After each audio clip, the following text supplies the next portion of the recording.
सुप्रभात। सभी विद्यार्थियों को नमस्कार।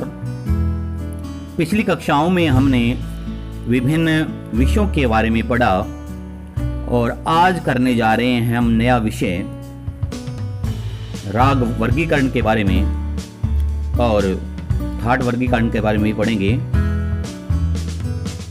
मैं आशा करता हूं कि सभी विद्यार्थी बड़े ही ध्यानपूर्वक अपने होमवर्क को कर रहे होंगे और जो विद्यार्थी अब भी अपना होमवर्क नहीं भेज रहे हैं, मैं उनसे कहना चाहूँगा कि आप अपना होमवर्क रेगुलर भेजते रहें। किसी तरह की अगर कोई प्रॉब्लम आ रही है तो प्लीज़ शेयर करें, बता दें कि इस कारण से नहीं भेज पा रहे हैं, क्योंकि आपके असेसमेंट के जो मार्क्स हैं वो जो आप यूनिट टेस्ट देंगे या होमवर्क भेजेंगे उसी के बेस पर लगने वाले हैं। तो बार बार आपको कहा जा रहा है कि आप अपना होमवर्क जरूर भेजें। साइंस के जो स्टूडेंट्स हैं 12th साइंस के, वो सभी सब्जेक्ट्स के अपने अपने जो होमवर्क हैं वो करके वीकली, अकॉर्डिंग टू वीकली, हफ्ते में एक बार ही भेजना है सारा काम एक हफ्ते का, सभी सब्जेक्टों का, बार बार नहीं भेजना डेली। तो दोबारा रिपीट ना करना पड़े, सभी विद्यार्थी जो अपना होमवर्क जरूर भेजें। तो आइए ज़्यादा इधर उधर की बातें न करते हुए कक्षा शुरू करते हैं।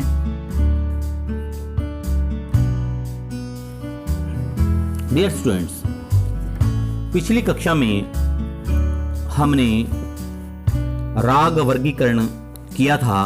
विभिन्न रागों के वर्गीकरण को हमने समझा, जिसमें जाति वर्गीकरण, ग्राम राग वर्गीकरण, 10 विधि राग वर्गीकरण, शुद्ध क्षायालग संकीर्ण वर्गीकरण, संकीर्ण राग, मेल राग वर्गीकरण, राग रागनी वर्गीकरण, अंतिम हमने छठा पॉइंट किया था।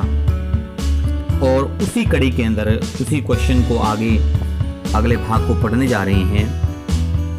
जैसे कि आप अपने स्क्रीन पर देख रहे हैं, जो राग रागनी पद्धति मानने वाले थे उनके 4 मत माने गए हैं, 4 अपने अपने ओपिनियन माने गए, जिसके अंदर सबसे पहले शिव मत जिसको बोल सकते हैं या सोमेश्वर मत कहते हैं, दूसरा कृष्ण अथवा कलिनाथ मत कहते हैं। इन दोनों मतों के अनुसार 6 राग, जिसमें कौन कौन सी हैं? श्री, बसंत, पंचम, भैरव, मेघ और नट नारायण, ये 6 राग इन्होंने माने। कौन कौन से? श्री, बसंत, पंचम, भैरव, मेघ और नट नारायण। और हर राग की 6 रागनियां भी मानी और इनके पुत्र और पुत्रवधुएं मानी। ठीक है जी, जैसा कि मैंने आपको पहले बताया था, ये सिर्फ समझाने के लिए है।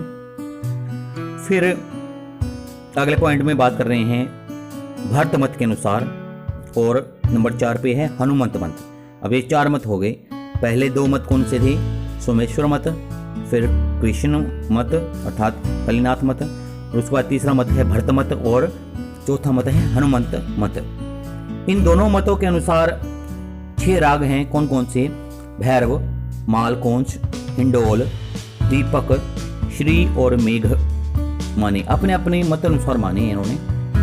आपस में मतभेद होते ही थे पहले, आज भी होते हैं। किसी भी बात को लेकर के सभी का मत एक जैसा नहीं होता, तो इन्होंने अपने अपने विचार रखे। इन्होंने क्या किया? हर राग की 5-5 रागनियां, 8-8 पुत्र और पुत्रवधुएं मानी हैं। मध्यकाल में राग रागनी वर्गीकरण का बहुत प्रचार था जी। यह वर्गीकरण बहुत देर तक प्रचार में रहा, यानी काफी समय तक चला ये। परंतु रागों के नाम को लेकर काफी मतभेद उस समय में पैदा होने से यह वर्गीकरण भी धीरे धीरे समाप्त हो गया। सब ने अपने अपने नाम बना लिए, तो ये धीरे धीरे समाप्त होता चला गया।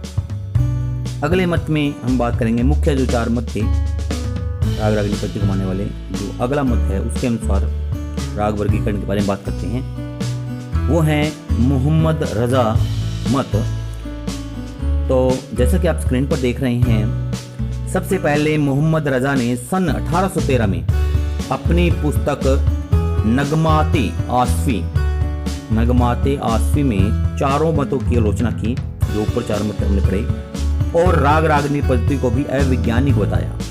उन्होंने इस चीज को ही नकार दिया, परंतु खुद भी राग रागनी पद्धति से बाहर नहीं जा सके। खुद प्रयोग करते थे और परंतु उस बात को नकार दिया।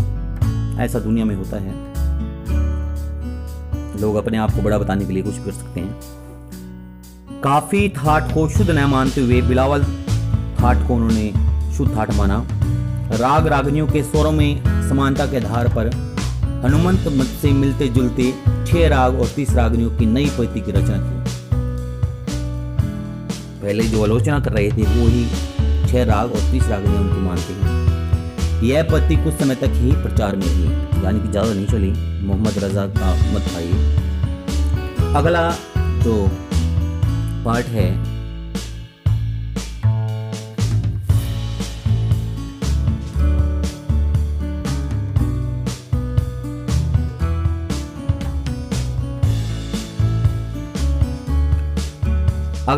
है वो करने जा रहे हैं रागांग वर्गीकरण जी। राग रागनी वर्गीकरण के बाद अगला जो टॉपिक, अगला पॉइंट आता है वह है रागांग वर्गीकरण प्रचार में आया, परंतु बहुत सी कमियां थी इसमें, इसकी वजह से भी ज़्यादा समय तक नहीं टिक पाया। स्वर्गीय नारायण मोरेश्वर खरे ने बहुत रागों का अध्ययन किया और 30 रागांगों को खोजा। राग में से ही रागांग पैदा हुए हैं। अगला जो मत है, यानी कि अगला जो वर्गीकरण है वो है थाट राग वर्गीकरण, जो कि अब प्रचलित है। अब हम थाट राग वर्गीकरण के अकॉर्डिंग ही संगीत में काम करते हैं। इसका श्रेय जाता है जी पंडित भातखंडे जी को, जिन्होंने मध्यकाल के मेल राग वर्गीकरण के आधार पर हमारी संगीत पद्धति को नियमबद्ध किया। इसमें स्वर और राग के स्वरूप को ध्यान में रखते हुए 10 थाट चुने। मेल के स्थान पर थाट शब्द का प्रयोग किया गया।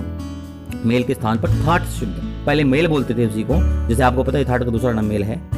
और सारे प्रचलित राग इन 10 थाटों के अंतर्गत स्थापित किए हैं। ये 10 थाट इस प्रकार हैं, जैसा कि आप पढ़ रहे हैं। अब हम जो वर्तमान में जो पढ़ते हैं वो इन थाट के आधार पर ही संगीत को पढ़ते हैं रागों के अंदर। अब जो अलग अलग थाट हैं वह है, सबसे पहले बिलावल थाट, इसमें सभी स्वर शुद्ध लगते हैं। फिर आ गया खमास थाट। खमास थाट के अंदर जो है वो नी कोमल, बाकी स्वर शुद्ध लगेंगे। फिर जो है जी अगला है काफी थाट। काफी थाट में ग और नी कोमल लगेंगे, बाकी स्वर शुद्ध लगेंगे। फिर चौथा है आशावरी थाट, उसमें ग ध नी कोमल रहेगा, बाकी स्वर शुद्ध रहेंगे। फिर भैरवी थाट, वो रे ग ध नी कोमल रहेगा, बाकी स्वर शुद्ध लगेंगे। फिर आ गए छठे पे भैरव थाट। भैरव थाट के अंदर रे ध कोमल रहेगा, बाकी स्वर शुद्ध लगेंगे। फिर आ गए जी 7वां कल्याण थाट, इसमें मा तीव्र रहेगा, बाकी स्वर शुद्ध रहेंगे। फिर आ गए जी 8वां मारवा थाट। मारवा थाट के अंदर रे कोमल रहेगा, मा तीव्र रहेगा, बाकी स्वर शुद्ध रहेंगे। फिर आ गए जी 9वां है पूर्वी थाट। पूर्वी थाट में रे और ध कोमल, मा तीव्र रहेगा, बाकी स्वर जो हैं वो शुद्ध रहेंगे बिल्कुल। स्वर तो आपको पता ही है, साथ ही है। फिर आ गए जी 10 वहाँ है, 10वें में है तोड़ी थाट, रे ग ध कोमल और मा तीव्र रहेगा, बाकी स्वर जो हैं उसमें शुद्ध लगेंगे जी। तो इस प्रकार अब जो संगीत हम रागों के बारे में पढ़ते हैं वो थाट के आधार पर, थाट राग वर्गीकरण का प्रयोग हम वर्तमान में कर रहे हैं, परंतु हमें कुछ अपने इतिहास के बारे में भी पता होना चाहिए, इसलिए हमने इससे, ये क्वेश्चन इंपॉर्टेंट है और आपके एग्जाम में हर बार देखने को मिलता है, तो जरा ध्यान से इसको पढ़िएगा। और फिर बात करते हैं आगे। फिर भी कुछ राग जैसे मधुबंती है, ललित है, आहिर भैरव है, पटदीप है आदि किसी भी थाट में नहीं आते। चाहे यह वर्गीकरण आज के युग में हो, बहुत लाभकारी है, उन्मुक्त है, लाभदायक है, परंतु ये जो राग ऊपर आपने पढ़े ना, ये किसी भी थाट के अंदर शामिल नहीं होते हैं। है उन्हीं के हिस्सा, उन्हीं का पार्ट है, परंतु ये थाट में नहीं लिए जाते। तो आज हमने राग वर्गीकरण के बारे में जो टॉपिक शुरू किया था पिछली कक्षा में, उसको पूर्ण कर लिया है।